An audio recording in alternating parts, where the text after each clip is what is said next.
Good afternoon, everyone, and thank you for being here. My name is Marty West. I serve as Academic Dean here at the Harvard Graduate School of Education, and it's my privilege to welcome you to tonight's forum. The Askwith Education Forum is our premier event series at HGSE, an opportunity for our community to come together in person and with the help of leading thinkers and doers from around the globe, discuss, debate, and learn about the most pressing questions, challenges, and opportunities facing the field of education. And there's little doubt that the emergence of generative artificial intelligence is a worthy topic for our first forum of this academic year.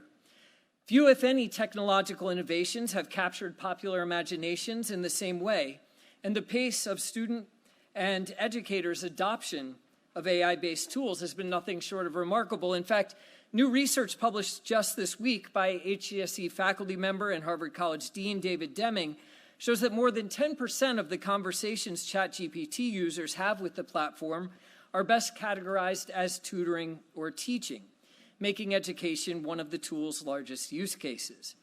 And that's to say nothing, of course, of the many specialized apps and agents that have been launched to support student learning. Of course, some of us react to that number with a sense of alarm. We worry about students cheating, being exposed to biased or hallucinated content, or simply using AI tools as a substitute for the kind of deep thought that we know is essential to learning. Others may acknowledge those risks, but look past them to the opportunities that AI provides to personalize instruction and support both educators and students in new ways. What's clear is that AI is already shaping the future of education in ways that everyone in the sector, from policymakers and leaders to teachers, parents, and students, need to understand. As a school, we at HGSE are committed to providing our own students with as many learning opportunities as possible as this revolution unfolds. In addition to events like this, we will continue to host monthly AI and education roundtables for students to engage directly with outside experts. The first of these events is actually happening tomorrow and will feature Deborah Quazzo and Claire Zhao from ASU GSV. We also, however, recognize how much we can learn from our students and the extraordinary experiences they bring with them here to Appian Way. Some are teachers who have used AI in their classrooms, others are technologists or policymakers who have built new tools or shaped new regulations. With the ability to draw such exceptional students from around the world, we want to make sure that they also have the opportunity to make an impact while they're here, which is why I am excited. Do we have the slide? There we go. I'm excited to announce that we're piloting a new micro-grant program this year known as the HGSE AI Initiative Fund.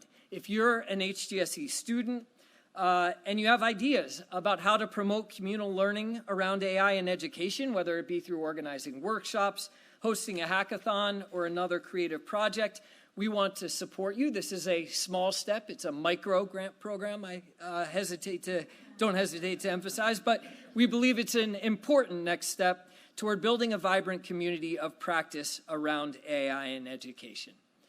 So with that out of the way, let me introduce our speakers. First up is Howard Gardner, who needs no introduction, of course, but also deserves quite a long one, so I'll try to strike an appropriate balance. Howard is the Hobbs Research Professor of Cognition and Education here at HGSE. He is co-founder of Harvard's Project Zero and of the Good Project, which studies and works to promote excellence, engagement, and ethics in education, all of which we sorely need. As the originator of the influential theory of multiple intelligences, Howard has transformed how we understand human potential by emphasizing the diverse ways in which people can excel. I could go on about his many honorary degrees, awards, and publications, but we would be here all night, so I'll simply highlight his latest books, the intellectual memoir, A Synthesizing Mind, and a recently published 2-volume collection of his work, The Essential Howard Gardner on Mind and The Essential Howard Gardner on Education, both of which I commend to you. And joining Howard in conversation is Anthea Roberts. She's a professor at the School of Regulation and Global Governance at the Australian National University. She's currently a visiting professor at Harvard Law School. She's an award-winning scholar of international law, recognized globally for her work at the intersection of law, governance, and AI to understand the frontiers and challenges of human-machine collaboration. Her latest book, 6 Faces of Globalization, was selected as one of the best books of 2021 by the Financial Times and Fortune magazine. And most relevant for our purposes this afternoon, Roberts is founder of Dragonfly Thinking, which provides AI tools designed to help users move beyond one-dimensional and linear solutions by surfacing insights from multiple disciplinary perspectives. And it's that concept of Dragonfly Thinking that provides a link between the conversation you're about to hear and our theme at HGSE this year of dialogue across differences, a theme that we plan to develop in part through the Askwith Forum series. Sometimes we'll do that by structuring the forums as a debate, where we can illustrate how engaging in civil disagreement can enhance understanding and even change minds. In others, like tonight, it will be by analyzing the value of incorporating and learning from multiple perspectives and what we all lose out on as a community when we fail to do so. One very final point, we want you to be part of tonight's conversation as well. Some of you may already have index cards. If you don't, we'll have volunteers handing them out over the course of the event. If you have a question you'd like to see us pose at the end of the session, please write it legibly, ideally, on one of those cards and pass it toward the center aisles. And I'll come back towards the end of the session and ask our guests as many questions as time allows.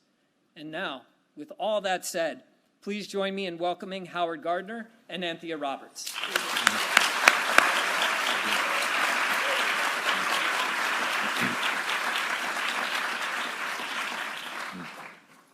Thank you, Marty. Thank you, everybody, for coming and for that warm welcome. I'm audible? Good. We're all going to learn this evening about Anthea Roberts' remarkable work.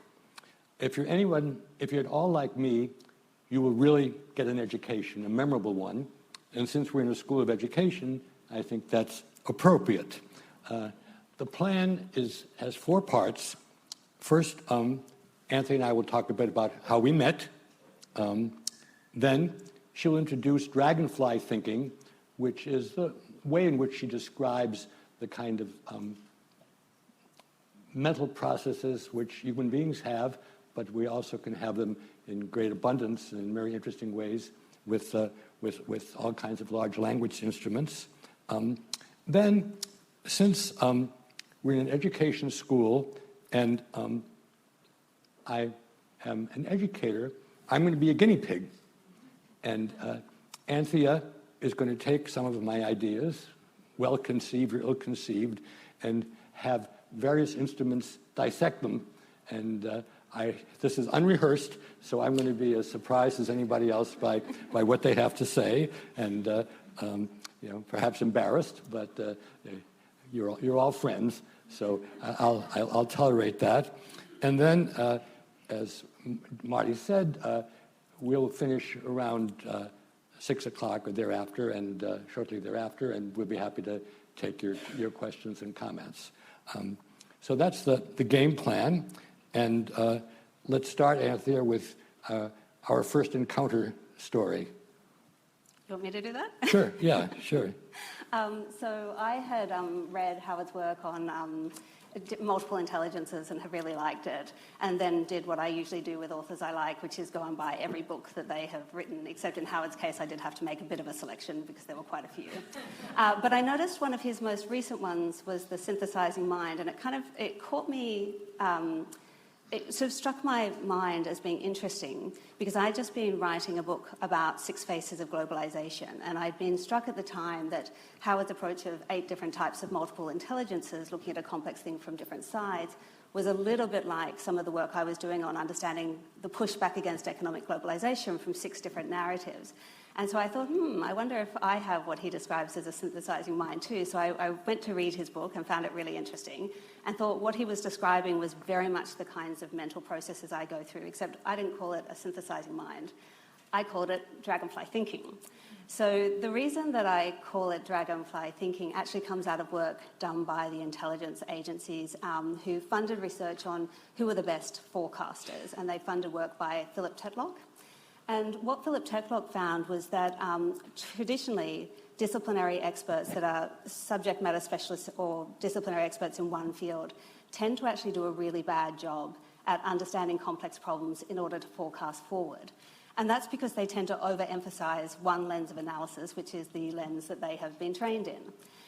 They found instead that the people that ended up being the super forecasters, who interestingly actually had scores in super forecasting 70%, I think, over where the disciplinary experts were very, very diverse, but the one thing they had in common was, he said, they saw the world through dragonfly eyes. So what you can see here is actually a very up-close photo of a dragonfly's two sets of eyes. And they actually have thousands of different lenses, so 30,000 in each eye, and they integrate these to create an almost 360-degree view of reality. And they actually use that to be actually the best predators, I think, in the world in terms of their ability to project forward. And so what I was thinking about in the work I was doing, for example, on the pushback against economic globalization, was how do we look at it from 6 different lenses? How do we integrate those? And how could we think about that for policy making going forward? So out of the blue, I wrote to Howard and said, hi, you call this synthesizing, I call it dragonfly thinking. I think they might be related. Good origin story.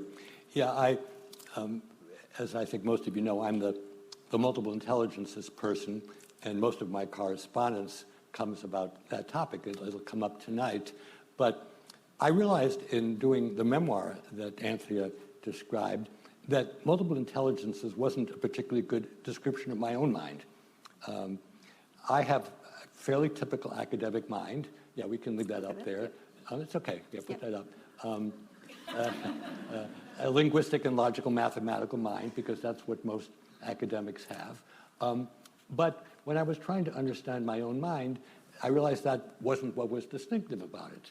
And if it was distinctive at all, it was because I like to learn about lots of things, read about lots of things, think about lots of things, talk to people about lots of things, and then try to put them together in ways that make sense to me. And then I try them out on some people who I trust to be friendly critics. You know, they won't tell me it's good if it's nonsense, but on the other hand, they won't say this is total crap because it doesn't help you any much. And then I write books on those topics. And as Marty said, I've written a lot of books, and most of them don't fit into a particular disciplinary slot. Indeed, if an administrator is trying to decide, where does Howard Gardner fit, it's not as easy as saying, oh, he's a biochemist, or what Anthea is, she's an international lawyer. So even though I thought of myself as the multiple intelligences person, because that's what I was known for, I began to write a lot about synthesizing. I probably, Annie could probably tell me, I've written 30 or 40 blogs on the topic, and it was great to get a thought partner. And even though different topic, different set of questions, different set of issues, we're both trying to understand in our own way, what does it take to just absorb lots of information and then organize it in ways that are sensible. So that's the way I would describe a synthesizing mind reasonably succinctly.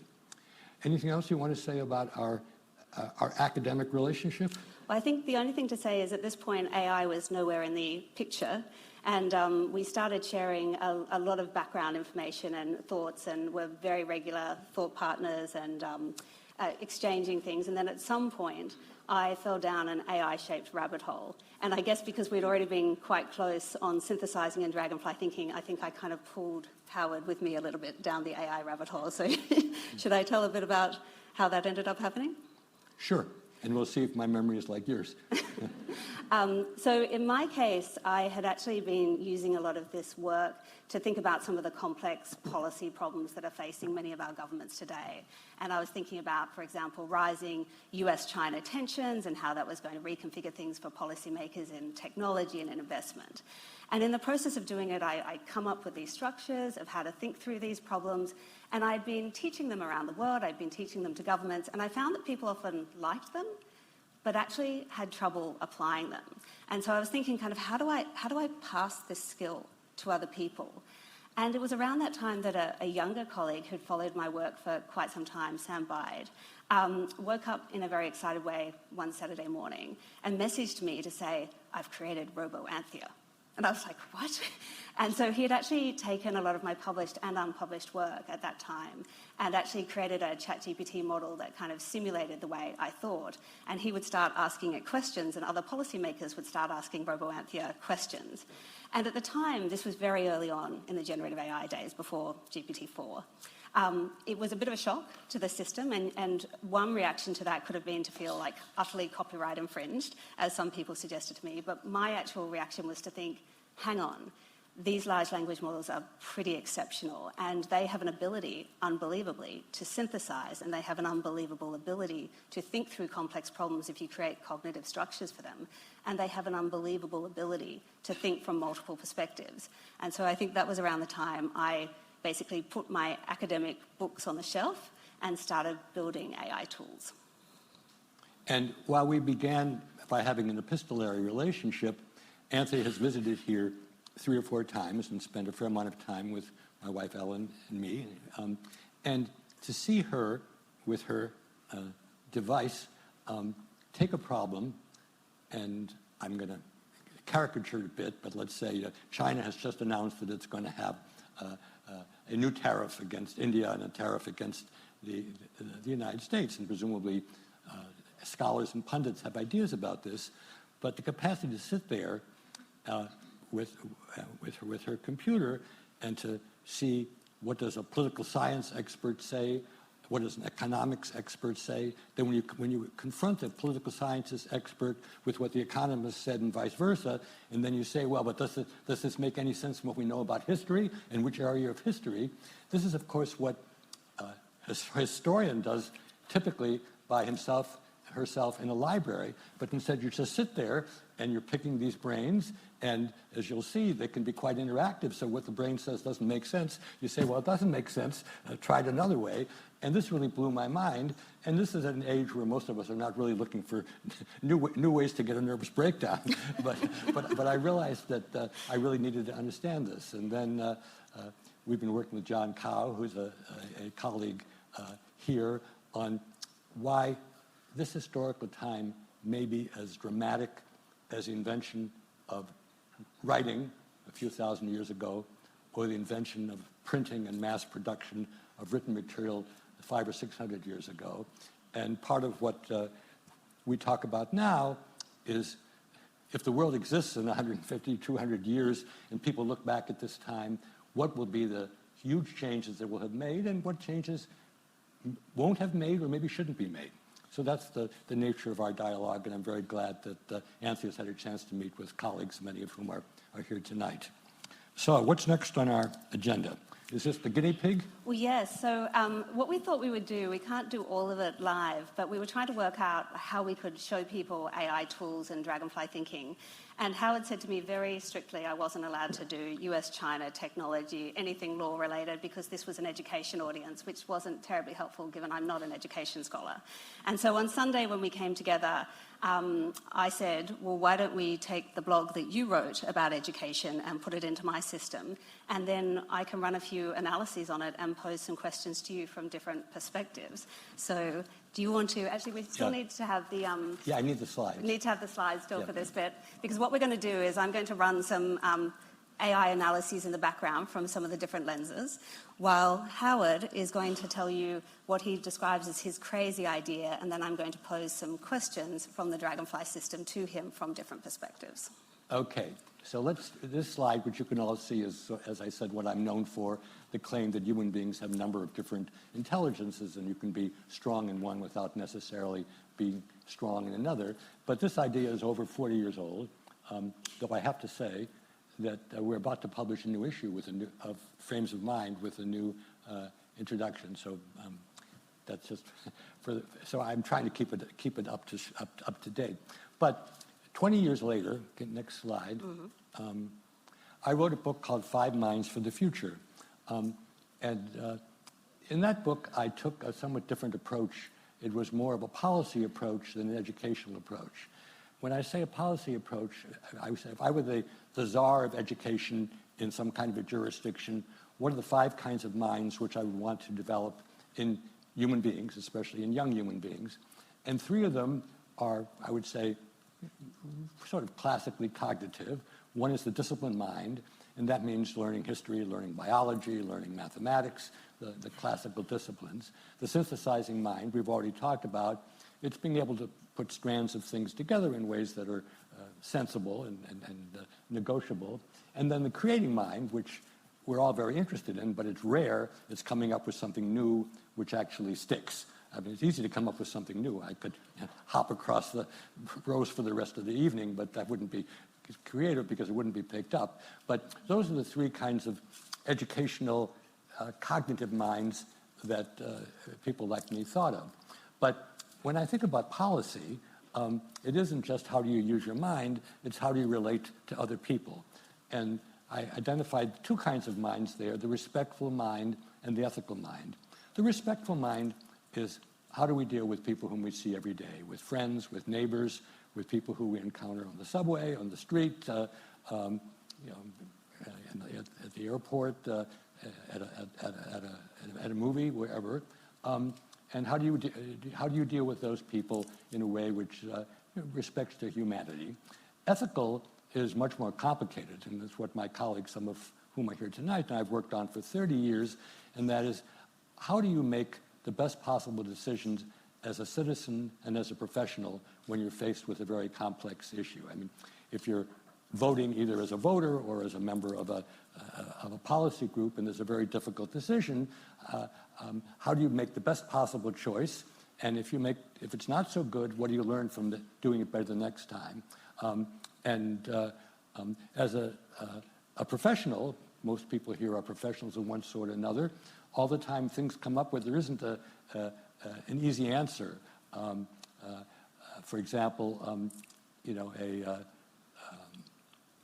newspaper reporter is covering a story, and it turns out the story has a very personal aspect to it. What does that person do?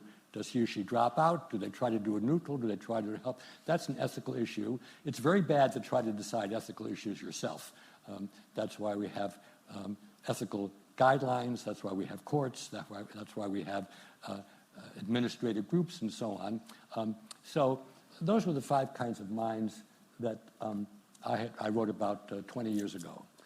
Now, to give you the headline, and then I'll take 5 or 10 minutes to make a fool of myself,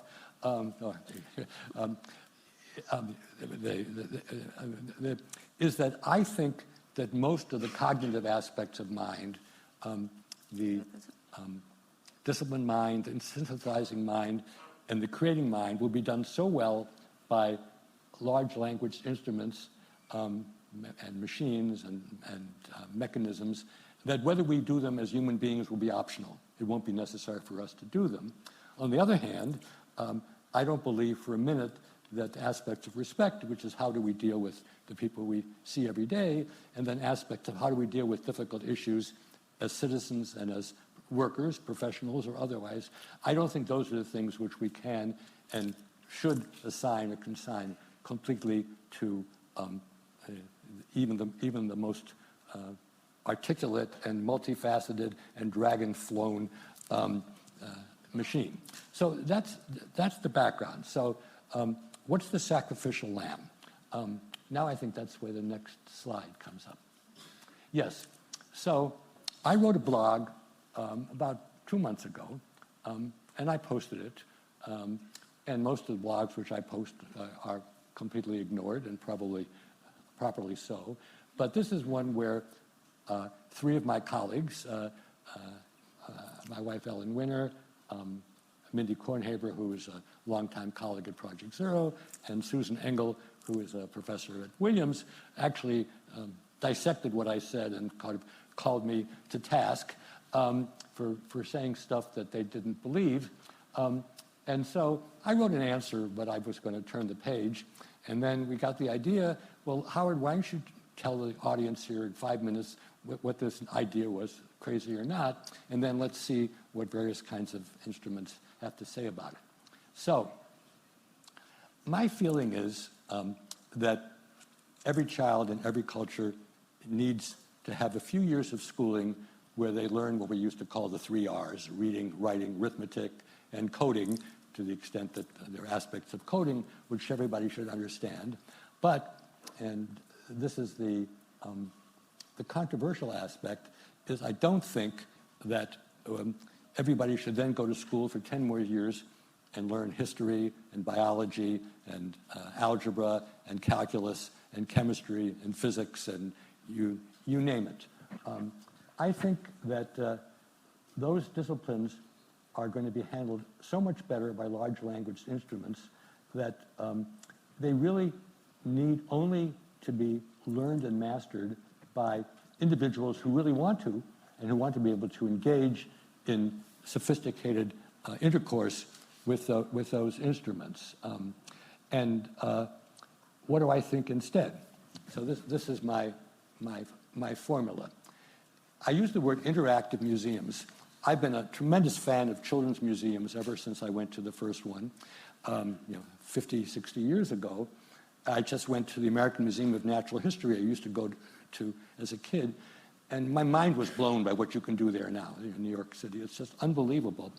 I think we should be providing very rich experiences to kids when they get into middle school age and older, and see what they get interested in and what they get excited about, and help them learn about that as much as possible. And there are all different ways in which we can do that throughout life. If we get to colleges and universities, I'll talk about how you do it throughout life. And this is where I think the European approach to education has made more sense, and I think this will probably bother most of you, is that by the age of 10 or 11, it's kind of clear for whom an academic track makes sense. And for many other students, it isn't. And that doesn't mean they can't follow it later. And if in my recipe, they can follow for the rest of their life. But they're learning some kinds of skills which are more likely to give them a livelihood, whatever that livelihood would be, which could be technical, vocational, or in the future, I think it's more likely to be human care than almost anything that can be done computationally. So I don't think that going to school for 10 or 15 years the way we do it now makes sense. And it's because I'm not sure that this is written in a slide, I want to keep in mind two things as I'm talking. One, generals always fight the last war. Generals always fight the last war. So almost everybody, including me, is a second-grade teacher or an administrator in the Boston Public Schools. They say, well, how can I do my job a little bit different because they have the large language machines, but not really have to change? That's generals fighting the last war. The other thing, which is an admission to me, is Rome was not built in a day. And even if my ideas are not crazy and they would take a lot of time to do, you have to start. And so I mentioned my ideas about interactive museums. The other ideas are scouting. I was a Boy Scout. I understand that scouts don't exist anymore, and maybe as Boy Scouts don't exist anymore, maybe that's a good thing. But in scouting, you learn lots of different skills, and you learn them from your peers, and you learn to do things with peers. And some of my interests go all the way back to scouting. But you didn't have to spend years on stuff. You was interested in nature or bookbinding, whatever it was. You could get some skills and you could acquire them more. But at the same time, you work with peers. And of course, there were older people too. I became an explorer who were older people who helped the scouts, just like I'd been a Cub Scout 10 years earlier. And then I put up the phrase Quaker-style gatherings. Quakers, about which I don't know much, it's a form of religion, but the liturgy isn't important. It's getting together and talking about what you feel about things, and trying to get the other kinds of points of view on it, and learning how to discuss things and make decisions in a way that's supportive and peaceful, rather than violent or just antagonistic.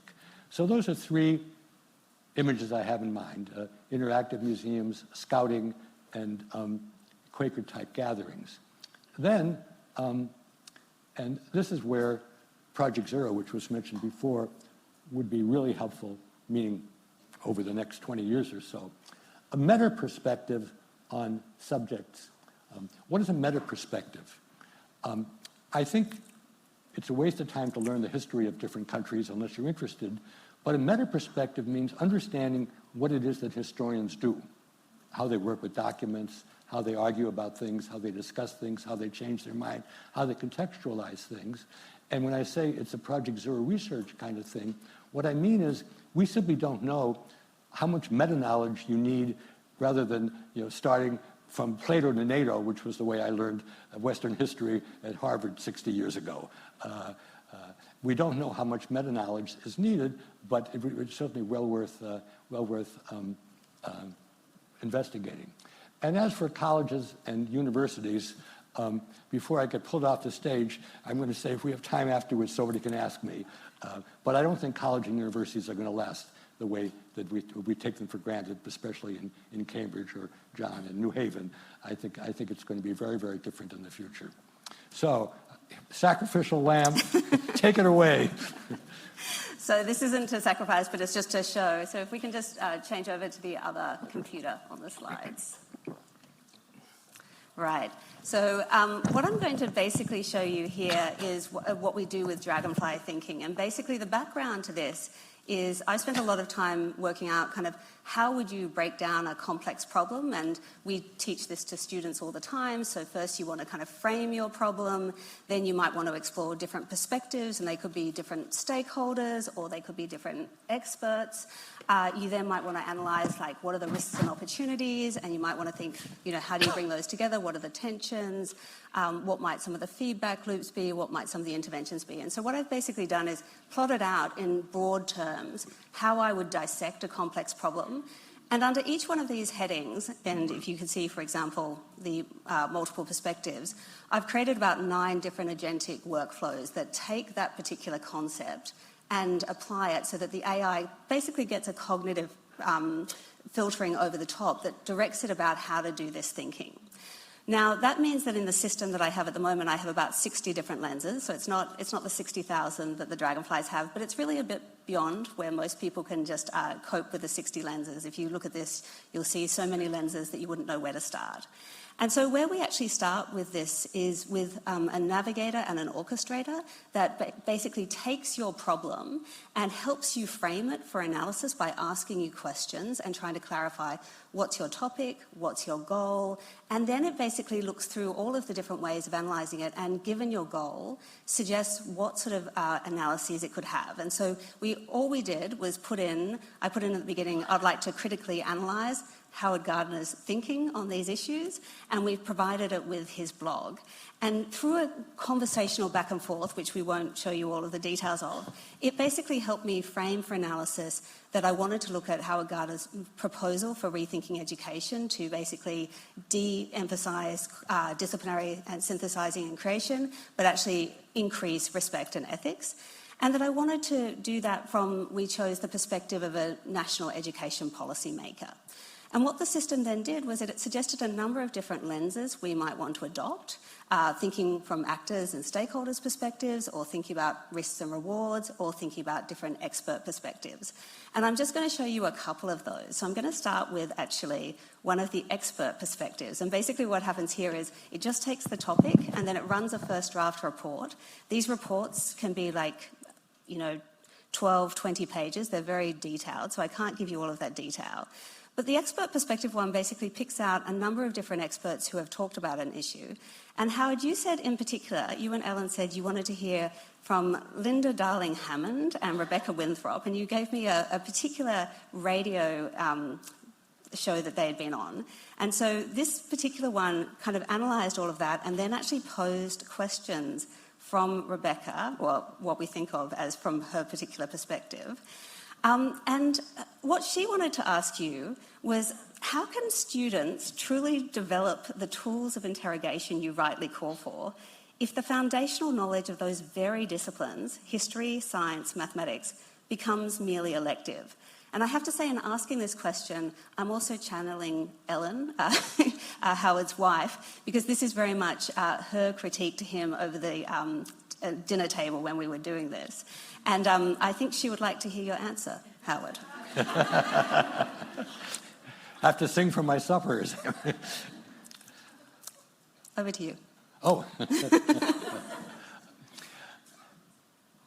The way I think about this is that I made fun of Plato to NATO, which was the way 60 years ago, if you went to Harvard College, you learned about history. I think that what my notion would be, and I'm going to use an example from Henry Louis Gates, Skip Gates. Most of you know him, a faculty member here. And you know, he helps people find their roots. You know, so he brings people in and he learns about their families. And they learn all sorts of things which they didn't know about their families. I also take this from Liz Durasing, who's here. I would perhaps, in second or third grade, ask the kids to investigate something about their family, and then see to what extent they become interested in, from the one hand, genetics. How much do they know about the traits that they share or don't share with other members of their family? History, the previous generations, where they were and what they were doing. Interests, to what extent they might have been involved in the arts. Interpersonal relationships, how would the family get along with one another or not. And then if the child became interested in a rich stimulus like that, I'd say, how can we learn more? But if the child wasn't particularly interested in where the family came from historically, or they weren't particularly interested in the traits that the family had, or they weren't particularly interested in the consanguineal relationship, I wouldn't pursue that. But maybe at some later time in their lives, when they became interested, I would make that something where you could be a coach. Because I think that teachers will become more and more like coaches, because there'll be so much available AI, very, very personally oriented, very person to person, some kind of a human being or some kind of a agent on a screen who can give you the stuff very clearly and very succinctly, that the need to have everybody in the class doing the same thing and being assessed in the same way will seem totally old-fashioned. So I'm actually inventing this as we're talking. This was not rehearsed. But I would make a similar kind of point for mathematics, for statistics, for chemistry, for mechanics. If the child is interested, and you can get them interested, then you give them an avenue to go down. It may involve other humans. It may involve a very good tutor. It may involve Sal Khan has an academy now where a lot of stuff is done in AI. And so you basically have it's like an orchestra. You have a lot more different instruments to draw on, and to draw on a single teacher who often is one chapter ahead. And particularly in this country, I don't like saying this, but we know half of all the teachers leave within 5 years. The chances that they're going to have any kind of an expertise anywhere near to some of these entities, I think is just delusional. We both watched, I think thanks to John, What's Happening in China. Do you want to say anything about that? Well, I do actually, because I wanted to say that one of the critiques of large language models is that they tend to be sycophantic and really reflect back to you your own views and your own biases.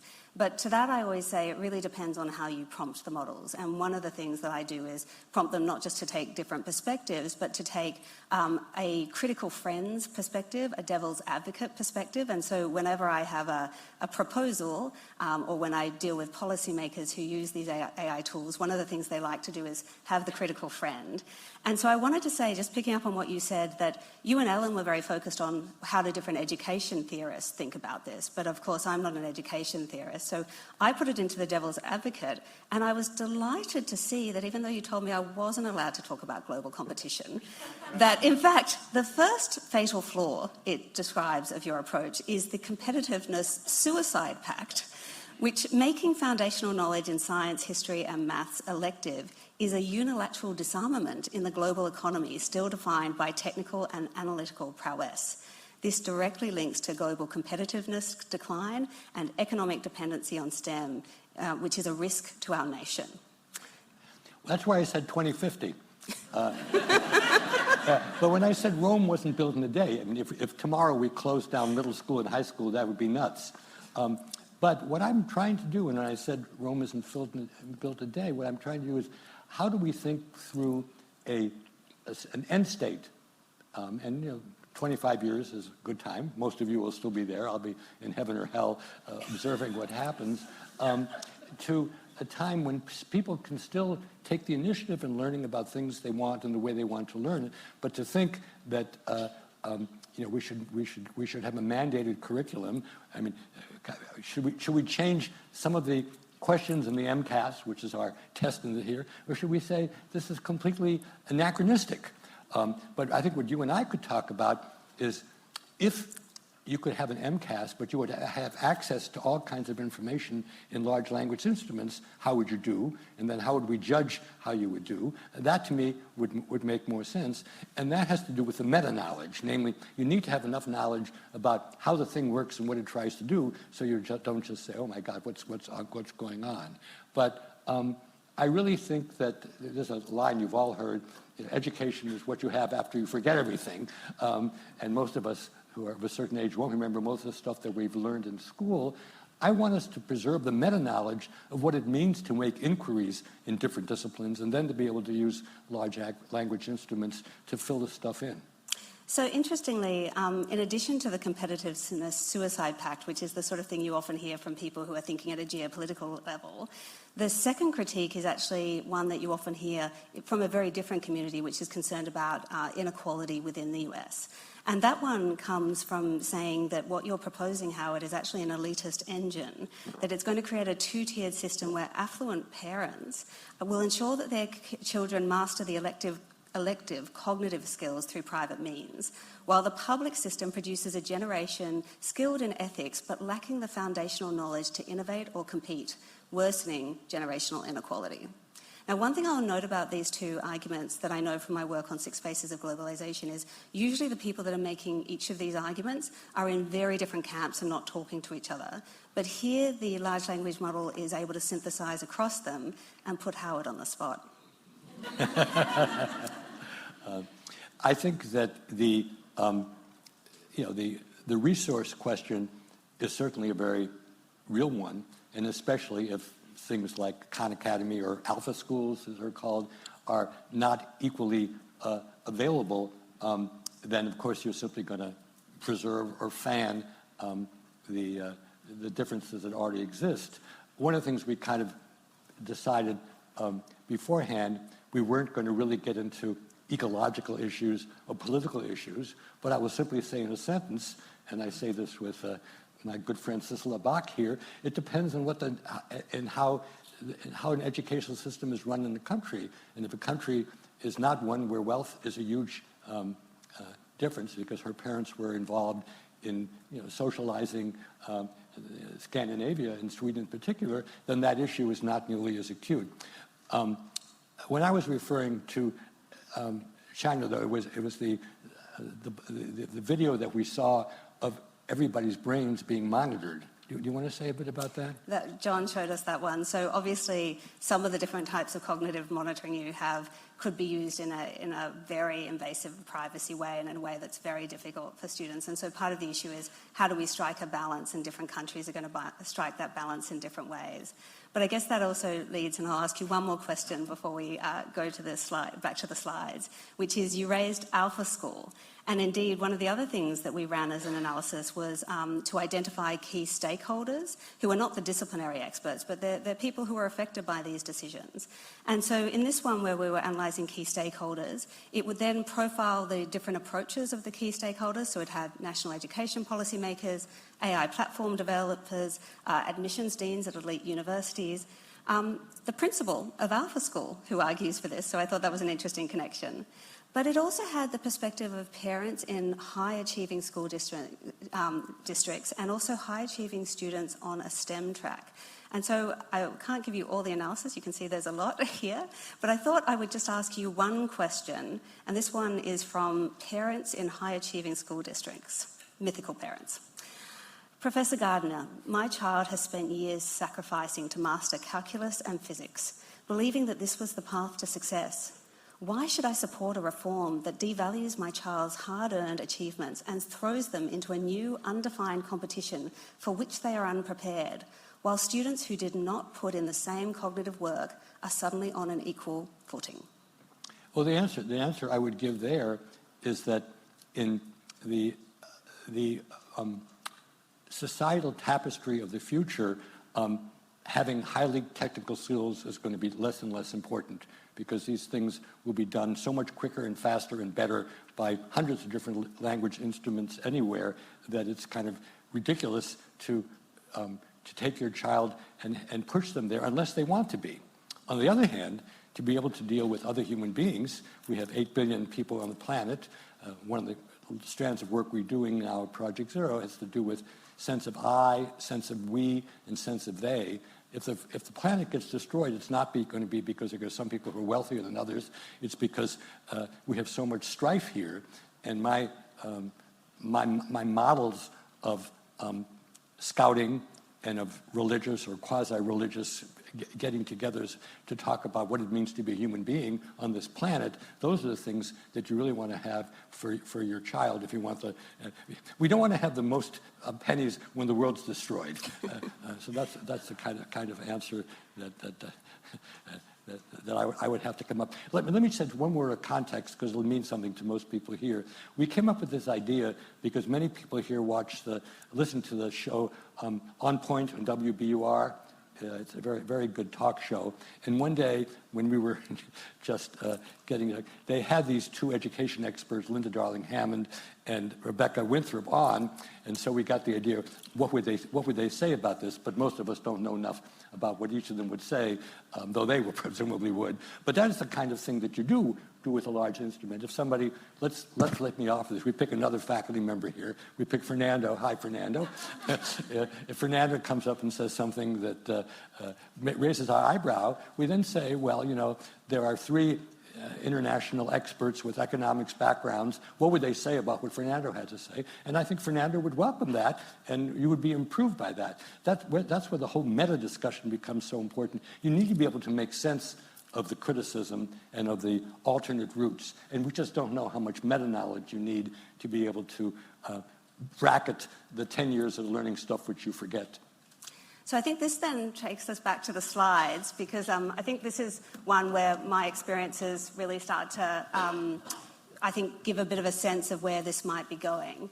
And that's because I now spend almost all of my time in constant dialogue with large language models. So almost all of my academic work, I have Gemini, I have GPT, and I have Claude, open and in dialogue. And I don't just dialogue with each of them individually, I feed their answers to each other. And so I'm constantly having a conversation across the 4 of us, even if Howard's not there. And in addition, I've probably created about 100 of these sort of agentic workflows. So I'm very used to kind of being in conversation as both a user and also a builder. And one of the things that I notice when I come into the academy is that there aren't many people who are doing quite this stuff at the moment. And instead, what I see is that we often have these 2 poles, which is we have some people who I think might be using AI, but maybe in an uncritical way, so uncritical use of AI. But on the other hand, what I often see, particularly among faculty members, is what I describe as critical non-use of AI. So not people that have a deep understanding and use of it, but they're very reserved about it, and they have a lot of opinions about everything that's bad about it. And in fact, we went to a barbecue together, and everybody you introduced me to and said I did AI, they were like, oh, I don't like that. I was like, yeah. And I guess between these 2 poles, it's really made me think, as we think about educating going forward, how do we find a middle ground which is about cultivating critical use? And I think in that, it's really made me reflect on my own practice in dealing with these models, because I think it's an indication of where these things will go. So the first thing is, I think it's going to change the kind of co-created relationship we have with our knowledge production. So the way I think about this is, in the last era, we've tended to focus on like the actor on the stage, we focused on the athlete on the field, and we focused on the writer of the book. So that the person that's kind of doing what we think of as the primary work. And yet what I'm seeing in the way that I, and particularly coders, are interacting with these models is it's going to change your relationship, because a lot of that primary work can actually be done by these large language models. But that doesn't mean that you're absent. If you're actually doing critical use, it changes your position so that you become the director of the actor, you become the coach of the athlete, and you become the editor of the writer. And you're putting in one where you are actually having very strong critical faculties in terms of how you're engaging, but you're engaging in a slightly different way. And when I think about this, the last book I did, The Six Faces, that we met over, was with Harvard University Press, actually, and I had a very good editor. And I would have to say, he probably couldn't have written the book. I probably couldn't have edited it. They're different skills. And so one of the things we're going to need to think about is how do we actually train people to become directors, to become coaches, and to become editors. And that's what I would say when you're first dealing with large language models. But I guess what I've come to more recently is realising that as these become more powerful, you're often not just engaging with one large language model, you're often engaging with multiple large language models. And so I've started to realise that very often I'm running 3, 4 or 5 agents or large language models that are doing different things on different parts of my project. And so instead of just being the director, the coach and the editor of one model, I become effectively the manager, the orchestrator and the synthesizer. And so there is the synthesizing mind. So if I run all 60 of my agents to get analyses, not only do I interact with them, but I need to start to synthesize across them and work out which one I should feed from one to another. And these are skills that actually are typically skills that we see as you climb up towards being something like a CEO. These are the sorts of skills you develop, but they're not usually the skills that we teach here at the university.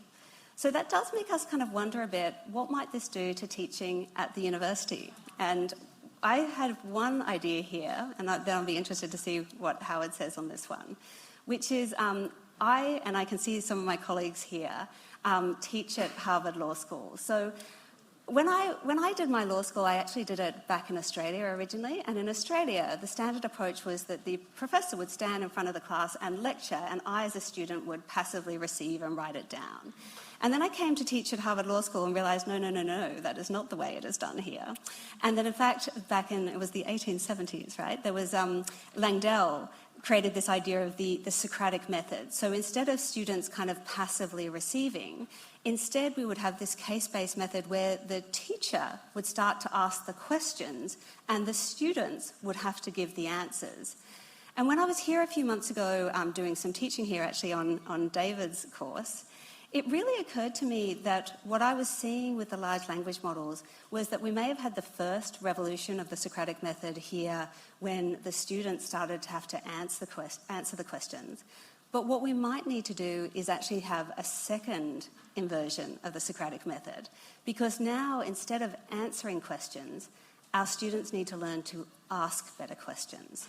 They need to learn to ask better questions and review answers to see whether they are better. And so that's one of the questions I have is, how will this change the way that we educate our youth going forward? And what's that going to mean as we go into knowledge work around the world? That is a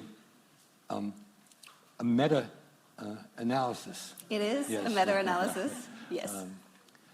I think we're probably just about ready to open it up for questions, but I hope that as has happened to me over the last several years, your vistas have really been opened by the work that Anthea has done, and what's especially helpful for those of us who are educators, the way she's sort of stepped back from it enough, given us, as it were, a meta-knowledge of what she's doing, so we can begin to think about what implications this has, whether we're thinking about the education of very young people, including our own children or grandchildren,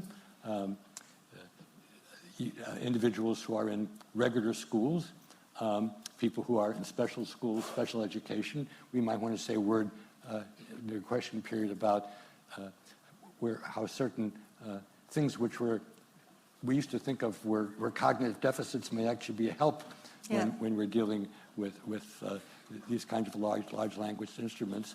But also, and I'm not going to talk about this now, what does it really mean for higher education? Because we have 6,000 or 7,000 institutions in this country, but any of you who read the education press know that most students don't really want to be there. They want to get a degree. At selective places like Harvard, they don't show up in classes. And in places where they do, they're often using large language instruments and machinery to do their questions. So this isn't just a question of Howard Gardner's crazy idea about children's museums and Quaker meetings. It's what do we do from learning basically from cradle to grave. And maybe I'll close by saying in one of my blogs, I talked about education pre-cradle to post-grave. Because pre-cradle, we know, including from work at this school, that you can now even look, at an embryo and you make some kind of predictions about what kinds of learning problems they may have or may not. And my mind was blown a year or so ago when a bunch of students at a school in New Jersey sent me a video of myself talking and giving a lecture, which they had completely invented, but they used my simulacrum, and clearly if I was dead, it could have gone on. So just as Anthea has expanded our notion of education, and I've tried to tweak the way we think about early childhood all the way through to old age, the whole notion of lifespan is something which is itself not something we can totally take for granted, which is maybe why we need to have those religious groups that are meeting. Any last words from you? So I just wanted to pick up what you said, which is that which skills are important going forward. And I'm just going to give an observation. There's no there's no sort of study behind this, but I spend a lot of my time observing who leans into these large language models and who doesn't. And one of the things I've really noticed is a very striking number of people who are cognitively diverse, particularly on the ADHD spectrum, are really leaning into these models. And it's made me reflect, I come from a family where there's a fair amount of ADHD. I was somebody who did well and poorly at school, well in terms of how I did on exams, poorly, very poorly in terms of attendance, because I was somebody who just was not designed for an industrial classroom, and I probably started wagging school very consistently from when I was in about year 3. And so I and many people like this don't fit well in the traditional education systems we have. But I'm incredibly autodidactic. I like chase down ideas like nothing else. I will have 20 different tabs open. And people who have this approach, who are explorers and seekers, seem to be really leaning into these large language models. And yet people who I think are sort of waiting to be instructed in how to do it and to have it spoon-fed to them are often feeling very uncomfortable in this new period. And I think people are responding to these models in very, very different ways. A lot of people are worried about critical outsourcing and that you won't be using your mind anymore. I have to say I experienced completely the opposite. So I have, in the last 18 months, actually for the first time in my life, actually felt cognitive strain. And I realised that that's partly because I'm used to asking so many questions of other people that I'm used to the people getting tired before I do. But now when I can actually ask 8 different language models questions until I get tired, I'm experiencing something that, I don't know, it's kind of exhilarating and also exhausting. Let's turn it over to Marty and the questions, but hope join me in an applause. Yeah, let's first give them a round of applause.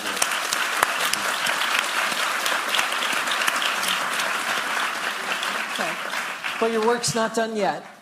So I'm going to start off with a couple questions that I had brought with me and thought of over the course of the presentation. And we have a couple already here and encourage you to continue to submit them. Anthea, you mentioned in our prior conversation that the remarks that I made about this tying into our theme of dialogue across differences resonated because a lot of the origins of your thinking about this was that we've really atrophied our ability to have conversations across difference and draw on different perspectives.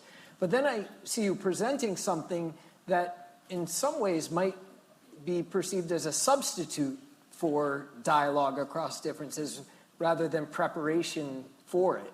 Help me understand both the role that issue played in your development of your thinking, but also how I should think about that. Yeah, so there were 2 things that really brought me to do Dragonfly Thinking. One was the fact that when dealing with complex problems, we tend to be sort of divided by our silos of knowledge. but the other was that we tended to be polarized across our different silos. And so I was very interested in both how can we connect dots across different disciplines, but also how can we develop cognitive empathy for the different approaches. And so what I've actually tried to do with this when thinking through the different lenses is to create different perspectives, but also to do them from a cognitively empathetic perspective. But what I haven't shown here, but I'm happy to kind of show in some of the afterwards, is what we start to do in this process is we use it as a way to get people to cognitively expand. And so at the end of every one of these sections, we have dialogue with the people about, which actors do you want to learn more about? Do you want to kind of dive in and go more in detail on this one? Do you want to take a narrative perspective of this one? Do you want to sort of have a counter? But the other thing that we actually build out at the end of all of these is we actually have kind of next steps in various ways. And a lot of those really force you to stretch your thinking. And so this is where I would say you cannot look at this process as you put something in and you get an AI output. The critical process is teaching people how to interact with the AI. And so what I'm seeing is that when people put something in and they get an output and they leave it there, that is cognitive outsourcing. But when I see people, and I see many people using these sort of techniques where we give these other answers and these other things you can explore, I see many more people then exploring and thinking from an unusual perspective. Oh, and what happens if I change and look at it from this angle? And what happens if I consider this issue? And often it's stuff that it wouldn't have occurred to them, but they get into that dialogue. So for me, I think you really have to work out how do you get people to get into that interactive state. And that's where I actually think we need to move away from just the text-based stuff to actually thinking about some of the stuff we see from games or some of the things that we do to get people interacting with these models. Well, I think you anticipated the first question I was going to read from the audience, but I want to articulate it and ask you to elaborate a little more. The question reads, studies indicate that cognitive offloading to AI decreases critical thinking, especially in youngsters. How can that be prevented? So I hear you talking about how you're working, I assume, with adult users for the most part. That's correct. And coaching them through how to take this input and synthesize it in the ways that you all were talking about. How about someone in grade school? Yeah, well, I am also a parent. So we have a lot of these conversations at home about how we use it. And my 14-year-old daughter is interesting. She obviously hears a lot about this at the dinner table. So at school she hears, you cannot use AI, it's very, very bad, and we will know that you're cheating. But she knows many of her friends who use it, and then she listens to me at the dinner table about, like, you can cognitively augment, and we can do this, and we can do that. And so it's been really interesting watching the way she navigates this, and I actually think she's become quite a savvy user of AI in various ways. So, for example, whenever she doesn't get something right in her maths exam, when she brings it home, there's no explanation from the teacher, so we photograph it, we put it into the system, and we ask it to analyse what she got wrong, and then set some new questions for her to do. But she's also learnt techniques to interact with the system. So one of the techniques I had taught her initially was, if you didn't understand something, say, explain it to me like I'm 5. And she was like, Mom, that's too young. And she's in year 9. So on her math stuff, if she doesn't understand it, she says to the machine, explain it to me like I'm in year 7. I was like, oh, that's a good technique. And so I think that we're going to need to be teaching these skills from the very youngest age all the way up, because you absolutely will have the chance to cognitively offload, and you will absolutely have the chance to cognitively extend. And our duty as individuals and our duty as educators is to try to work out how do we do that extension rather than that replacement, and there isn't a clear answer for that yet. But I hear you talking about coaching children through something that sounds reasonably similar to the existing curriculum. And I hear Howard talking about getting rid of the traditional curriculum and instead going to something like an education on a need-to-know basis where the learner decides when they need to know it, right? Or want to know. Want to know it. Yeah. And so, Howard, this question is really for you, but I want to get Anthea's take as well. Is there really no value to presenting knowledge in a systematic way? Aren't there efficiencies gained? Because at the end of the day, to be able to use the tool in the manner that Anthea was, I think you need to be quite knowledgeable across disciplines and across content areas. You and Ellen. Yeah.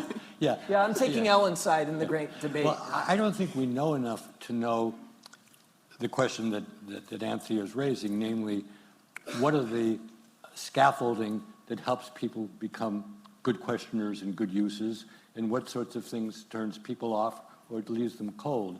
One of the three people who debated with me online was Susan Engel, a well-known scholar, who says that every child is curious at the age of 5, and what school does systematically is destroy that curiosity. So if she were here, she wouldn't be agreeing with what you're saying. I think the art, whether it's a human teacher or an AI, is to engage the person and keep them in the conversation and want them to know more, but also to say at a certain point, now maybe you should go do something, which I think is what parenting and scouting and other, and one of the reasons I like scouting is there's almost nothing that's required except that, you know, they don't do anything that's illegal, but there's a lot of options available. But when you see other people doing stuff, and you know, whether they're horseback riding or camping or learning nature and so on, you want to do it too, and you get a merit badge. But you know, if it's something you're interested in, it sticks with you. So my notion is not at all to defend Gardner's position, which simply was catalyzed by a blog some months ago, but rather not to assume that we're fighting the last war, because we have to figure out, maybe war is the wrong, we have to figure out what's the nature of the enterprise now. And if John Cow and the rest of our little group, some of whom are here tonight, are right, this is as fundamental a change as we've had in 1,000 years and 500 years. And we want to still be around. That's, I think, something we're all worried about as well, because 500 years ago or 2,000 years ago, we didn't have nuclear weapons, we didn't have climate change, and the dinosaurs had already been. So, in a sense, this is, for someone who's old like me, this is a very serious concern about how do we keep the enterprise going. So one thing I would say here is we see the effects of this most clearly in software coding at the moment. And there we're actually seeing two very different effects of AI. So on the one hand, what you're seeing is something like vibe coding, which allows people who have no expertise at all to speak into the model and to come up with an app. And so then people sort of say, oh, now it's democratized, anybody can do it, you don't need to learn coding at all. And that kind of takes you from 0 to 1. But I'm actually seeing an incredibly different thing happening with the expert coders who are working out how to use these models. And the people that are doing the best at that, they're not staying at 1, they're actually not even staying at 1 to 10. Some of them, I would say, are going from 10x engineers to 100x engineers. And what they are learning to do is co-create and use their expertise to develop systems and processes. And they get vastly, vastly, vastly more out of it than mediocre engineers and also the vibe coders. And interestingly, the approach that they're starting to adopt is incredibly similar to what we're doing with Dragonfly Thinking, except they're doing it with code and we're doing it with concepts, which is that you need to start developing these meta-awarenesses of your processes and almost building them out. I build them as lenses, they build them as like code blocks or Lego blocks, and working out how to do that so that you can build and scaffold and do various things. So I actually think that expertise is not dead in an age of AI. I actually think experts, once they learn to use these models, can get an incredible amount more out of these models than a layperson. But what I don't know, and this is where Howard and I probably disagree a bit, is if you're already an expert and you learn how to use these models, I can see how you can really expand with them.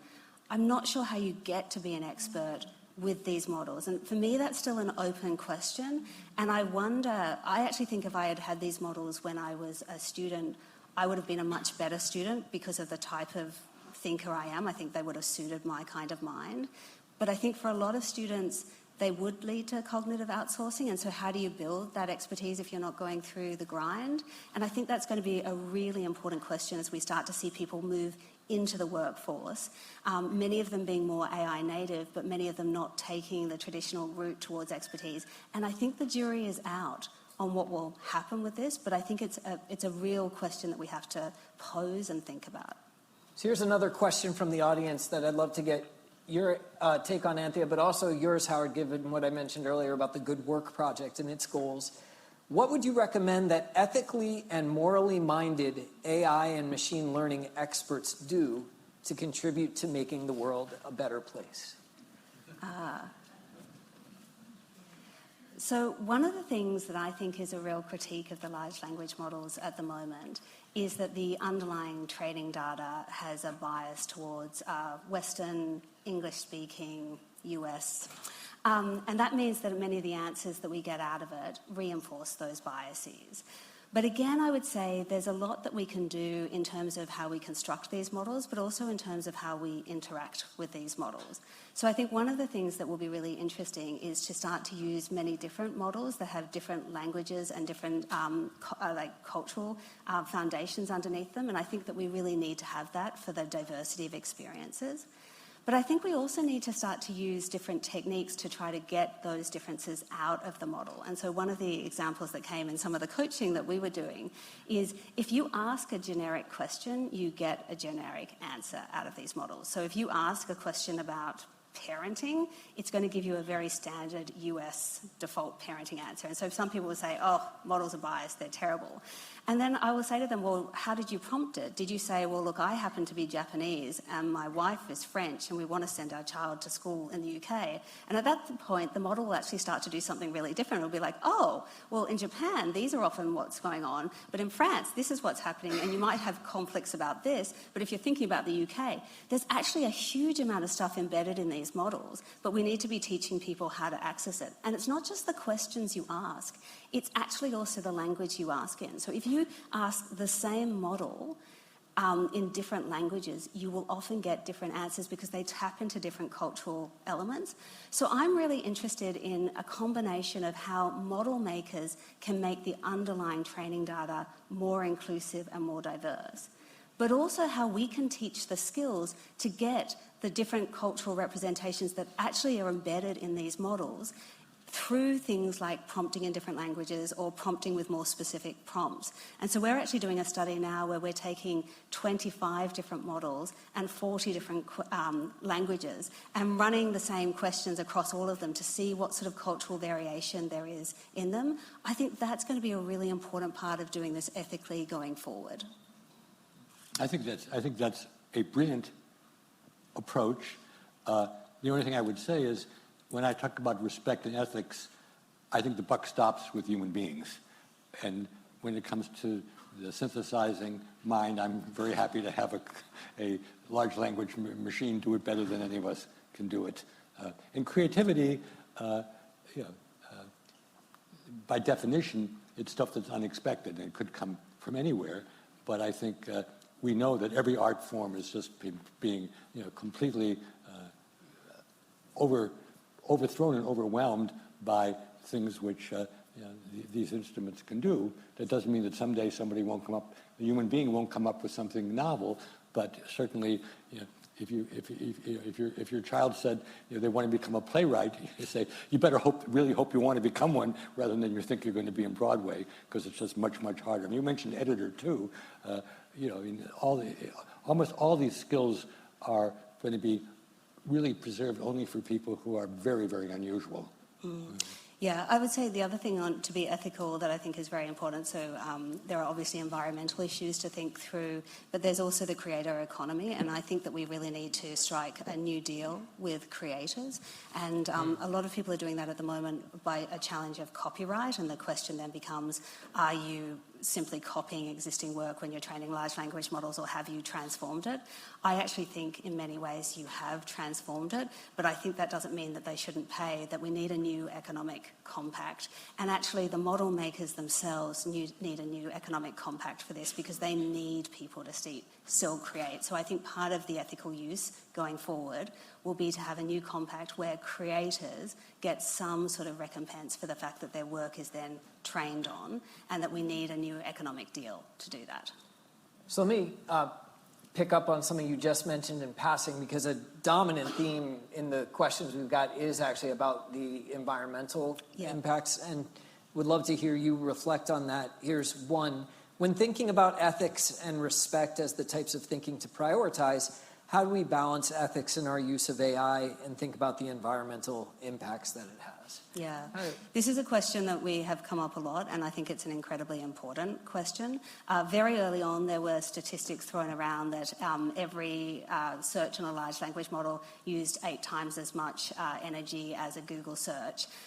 That was actually not a particularly well-founded study that was done at the time, and the more recent studies, both because of efficiency and also because of better studies, show that that is not a fair comparison at all. Actually, the individual use of AI is not particularly energy intensive. It is the training and particularly the large-scale use that we're likely to have. So if you compare it to doing things like driving a car or flying on a plane, its individual use is nowhere near the kind of carbon-intensive or energy-intensive thing that we have in those other things that we do every day. But when you do it at scale, it is going to have really significant effects. And we're actually seeing that that's changing the political economy of things like nuclear power. So there is both a real concern about like global warming and the climate change and the energy transition. And one of the answers that people have often thought of for that is for things like nuclear power, which we've never had a consensus to try and do before, and now we're seeing a push for it. So it's actually a very complex question, but I think this is one of the really big ones that we do need to focus on. And we are going to need to have a reckoning with what is possible and what is appropriate in the use of these tools. Great. Here's another one that I really love. Given that the models are probabilistic machines, I have concerns that the outputs will have tendencies towards averages, like a regression to the mean, and will result in less diversity of opinion and thought.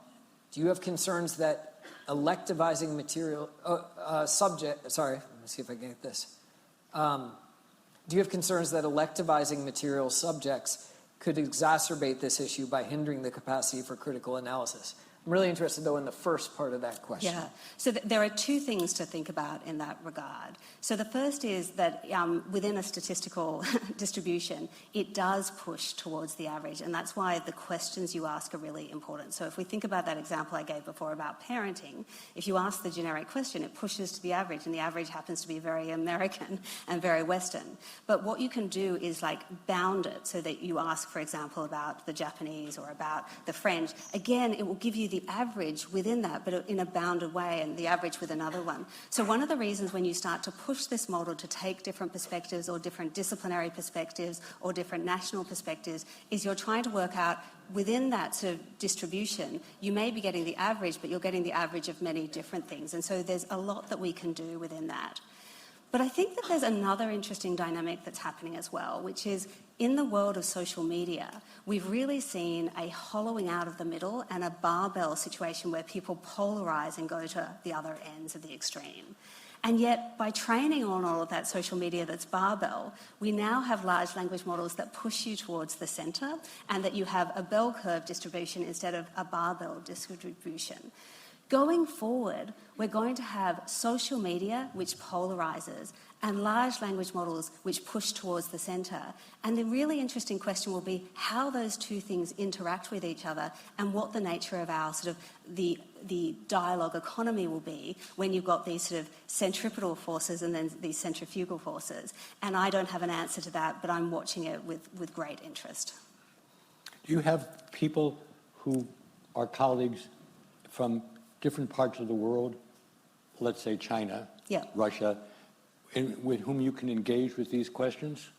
Yes, I mean, so I was just in my office yesterday and one of my Chinese students came in to talk to me about the work we were doing here, and we did some of this from like the perspective of a Chinese student who had come to the US and was no longer in China but was now in the US and feeling that it was like a bit of a hostile environment to be a Chinese student, and so we were playing around with that actually with the perspectives taken and because it's a very awkward position to be in. And so just on statistical ones, we created this profile. And I said, look, instead of looking at this as a profile in general, why don't we turn it into a narrative? And so I flipped it from this sort of analytical thing to like a first-person narrative.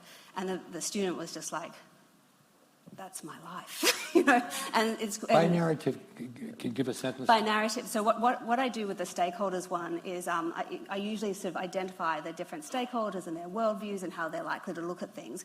But that's kind of an analytical bird's eye view. And what I've noticed is often people find it easier to understand if you come down from the analytical and the bird's eye and you actually kind of embody it in a person. And so one of the things I do after I run one of these reports is I then say, can we flip it into a narrative so that you actually get like a sort of fictional person representing each of the different approaches who tells it in a really impassioned way from their perspective.